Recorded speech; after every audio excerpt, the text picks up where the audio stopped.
নমস্কার বন্ধুরা, গোপালের হেসেলে আপনাদের সবাইকে স্বাগত।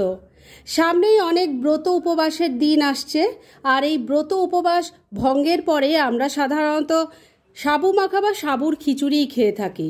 কিন্তু প্রতিবারই ওই একঘেয়ে খাবারগুলো না খেয়ে আমার আজকের এই রেসিপি দুটো ট্রাই করতে পারেন। দুটো দুরকমের ভিন্ন স্বাদ পাবেন আর খেতে অসাধারণ হয়। সবথেকে বড় কথা, ঘরোয়া উপকরণেই তৈরি হয়ে যাবে। তাই চলুন আর সময় নষ্ট না করে রান্নাগুলো করে ফেলি। আজকে ব্রত উপবাসের নিয়ম ভঙ্গের পর খাওয়ার জন্য আমি দুটো রেসিপি করব। একটা হলো ঝাল ঝাল আর আরেকটা মিষ্টি, যার যেরকম পছন্দ সে সেরকম খাবেন। প্রথমে আমি ঝাল ঝাল একটা রেসিপি তৈরি করছি। তার জন্য আমি এখানে নিয়েছি দুটো আলু, এটা কিন্তু কাঁচা আলু, আর নিয়েছি একটা শসা। এবার প্রথমেই এই শসাটাকে কেটে নিয়ে এর খোসাটা ছাড়িয়ে নিচ্ছি। আলুগুলোর আর শসাটার খোসা ছাড়িয়ে নিয়েছি। এবার একটা গ্রেটার নিয়ে নিয়েছি। গ্রেটারের এই যে বড় দিকটা আছে, এই দিকটা দিয়ে আলু আর শসাটা গ্রেট করে নিচ্ছি। দুটো আলুকেই খুব ভালো করে গ্রেট করে নিয়েছি। এবার প্রথমেই গ্রেট করা আলুগুলোকে ভালো করে জল দিয়ে ধুয়ে নিতে হবে, আর তারপর সেটা একটা ছাঁকনির মধ্যে রেখে দেবো যাতে এক্সট্রা জলটা বেরিয়ে যায়। আর তারপর আমি শসাটাকেও গ্রেট করে নিয়ে ফিরে আসছি। শসাটাও ভালো করে ধুয়ে নিয়ে গ্রেট করে নিয়ে একটা বাটির মধ্যে রেখে দিয়েছি। এবার আলু দুটো যে গ্রেট করে নিয়েছিলাম সেটা ভালো করে ধুয়ে ছাঁকনির মধ্যে রেখে দিয়েছিলাম, সেটাও এর মধ্যে দিয়ে দিলাম। এবারে এর মধ্যে দিয়ে দিচ্ছি সন্দক লবণ। যদি আপনারা এটা উপোসের দিন ছাড়া অন্য কোনো দিন করেন তাহলে কিন্তু সন্দক লবণের জায়গায় নর্মাল সল্টেরও ইউজ করতে পারেন। এর মধ্যে এবার দিয়ে দিচ্ছি 1 বাটি আটা।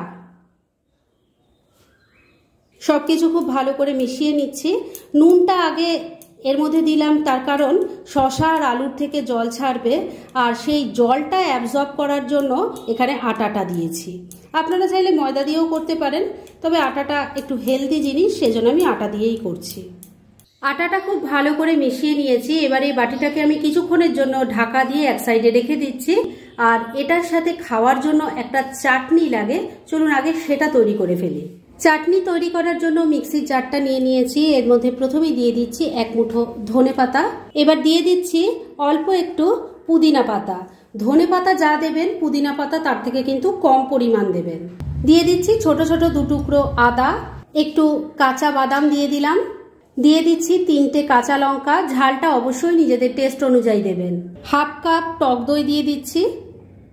এবারে এর মধ্যে দিয়ে দিচ্ছি স্বাদ মতো সন্দক লবণ। এবার এটাকে বেটে নিয়ে একটা মিহি পেস্ট তৈরি করে ফিরে আসছি। চাটনিটা দেখুন তৈরি করে নিয়েছি। এটাকে এখন আপাতত এক সাইডে রেখে দিচ্ছি। চাটনিটা তৈরি করতে করতে মিক্সচারটা যেটা তৈরি করেছিলাম সেটাও এখন ভালো মতো সেট হয়ে গেছে। এবার এর মধ্যে আমি এক এক করে কিছু জিনিস দেব। প্রথমে দিয়ে দিচ্ছি 2টো চপ করা কাঁচা লঙ্কা, ঝালটা অবশ্যই নিজেদের টেস্ট অনুযায়ী দেবেন। 1 চামচ গ্রেট করা আদা দিয়ে দিলাম। 1 মুঠো ধনে পাতা কুচি দিয়ে দিলাম। অল্প একটু ক্রাশ করা বাদাম দিয়ে দিলাম। আগে অল্প একটু সন্দক লবণ দিয়েছিলাম, এখন আর সামান্য একটু দিয়ে দিলাম। এবার সবকিছু হাত দিয়ে খুব ভালো করে মেখে নিচ্ছি। বন্ধুরা, আপনারা আমার রেসিপি দেখার সাথে সাথে আমার ফেসবুক পেজ গোপালের হেসেল, তাতেও ভিজিট করতে পারেন। ডেসক্রিপশন বক্সে লিংক দেওয়া আছে। সবকিছু দিয়ে খুব ভালো করে মেখে নিয়েছি। আর এটা মাখতে গিয়ে যদি আপনাদের মনে হয় খুব পাতলা লাগছে, তাহলে আরো অল্প একটু আটা মিশিয়ে দেবেন। আর যদি দেখেন যে খুব ঘন মনে হচ্ছে, তাহলে হালকা একটু জল দিয়ে সেটাকে অ্যাডজাস্ট করে নেবেন। এটাকে বুঝতে হবে কেমন করে, হাতে নিয়ে যদি দেখেন যে একটা এই ধরনের পাকোড়ার মতো শেপ হচ্ছে, তাহলেই বুঝবেন এটা ঠিকঠাক তৈরি হয়েছে। এবার তাহলে চলুন রান্নাটা করে ফেলি। এবার পাকোড়াগুলো তৈরি করব। তার জন্য প্যানের মধ্যে তেল দিয়ে গরম করে নিয়েছি। তেলটা প্রথমে খুব ভালো করে গরম করে নিতে হবে, আর তারপর পাকোড়াগুলো ভাজতে হবে। আমি প্রথম ব্যাচের এই কয়েকটা পাকোড়া ভাজার জন্য বসিয়ে দিয়েছি। এগুলোকে এবার মিডিয়াম ফ্লেমে রেখে উল্টে পাল্টে লাল লাল করে ভেজে নেব। আর বন্ধুরা, আপনারা যদি এখানে মনে করেন যে পাকোড়া খাবেন না, তাহলে কিন্তু এটা দিয়ে চিলা বানিয়ে নিতে পারেন। সেক্ষেত্রে এই যে মিক্সচারটা তৈরি করেছিলাম সেটা তো একটু আঠালো মতো তৈরি করেছি। চিলা তৈরি করতে হলে তার মধ্যে অল্প একটু জল মিশিয়ে সেটাকে খুব ঘনও নয় খুব পাতলাও নয়, এরকম একটা ব্যাটার তৈরি করে অল্প তেল বা ঘি দিয়ে চিলা তৈরি করে নিতে পারেন। প্রথম ব্যাচের পাকোড়াগুলো উল্টে পাল্টে সব লাল লাল করে ভেজে নিয়েছি। এবার এগুলো তেল ঝরিয়ে তুলে নিচ্ছি। আর সবকটা পাকোড়া এইভাবে ভেজে এখন আপাতত রেখে দিচ্ছি। আর সেকেন্ড রেসিপিটা তৈরি করে নিই, তারপর দুটো একসাথে সার্ভ করে আপনাদের দেখাচ্ছি। প্রথম রেসিপিটা তো রেডি হয়ে গেছে, এবার সেকেন্ডটা তৈরি করছি। এটা একটু মিষ্টি মিষ্টি একটা রেসিপি হবে, কিন্তু খেতে দুর্দান্ত হয়। কড়াইটা বসিয়ে গরম করে নিয়েছি, এর মধ্যে অল্প একটু ঘি দিয়ে দিলাম। এবার ঘিটা মেল্ট হয়ে যাওয়া অবধি একটু অপেক্ষা করতে হবে। ঘিটা মেল্ট হয়ে গেছে, এবার এর মধ্যে আমি একটু মাখানা ভেজে নেব। ফ্লেমটাকে একটু কমে রেখে মাখানাগুলোকে ঘিয়ের সাথে মিশিয়ে নিয়ে মুচমুচে করে ভেজে নেব। বন্ধুরা, অনলাইন শপিং আমরা এখন সারা বছর সবাই করি, তাই ঘরে বসে যদি নামি দামি ব্র্যান্ডেড কোম্পানির চয়েসেবল জিনিস অবিশ্বাস্য কম দামে পেতে চান, তাহলে ডেসক্রিপশন বক্সে টেলিগ্রাম লিঙ্ক বলে একটা লিঙ্ক দেওয়া আছে, সেখান থেকে আপনারা ভিজিট করতে পারেন আর মনের মতো যাবতীয় জিনিসপত্র কিনে নিতে পারেন, সেটাও কিন্তু প্রচুর ডিসকাউন্টের সাথে।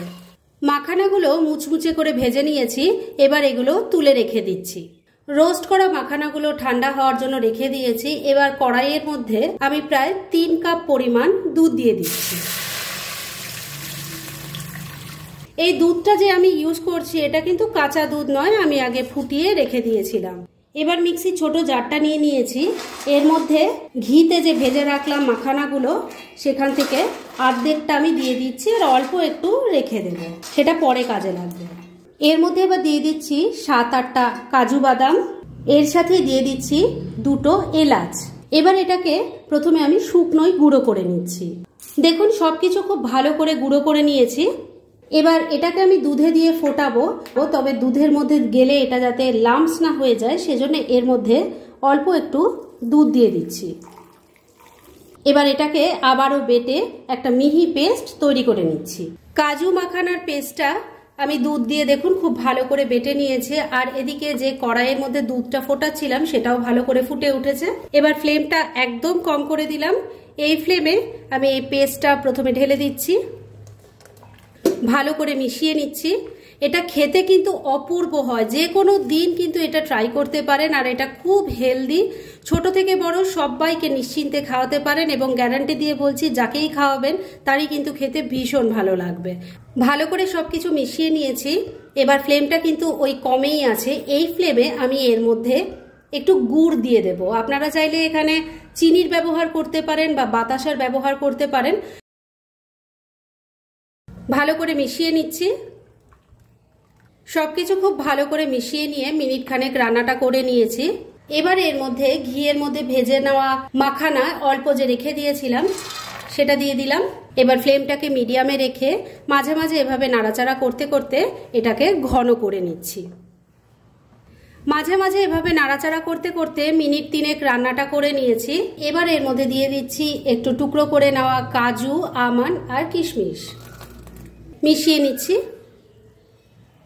মিনিট 2 আবারও রান্নাটা করে নিয়েছি। এবার কিন্তু দারুণ টেস্টি হেলদি পায়েস একদম রেডি। এর থেকে বেশি আর আমি ঘন করব না, কেননা এটা ঠান্ডা হলে আর একটু ঘন হয়ে যাবে, তাই গ্যাসটা আমি এখানেই বন্ধ করে দিলাম। আর এবার দুটো রেসিপি একসাথে আপনাদের সার্ভ করে দেখাচ্ছি। ফ্রেন্ডস, আমার আজকের ব্রত উপবাস ভঙ্গের জন্য দুটো দারুণ টেস্টি নিরামিষ রেসিপি একদম রেডি হয়ে গেছে এবং আমি সার্ভ করে দিয়েছি।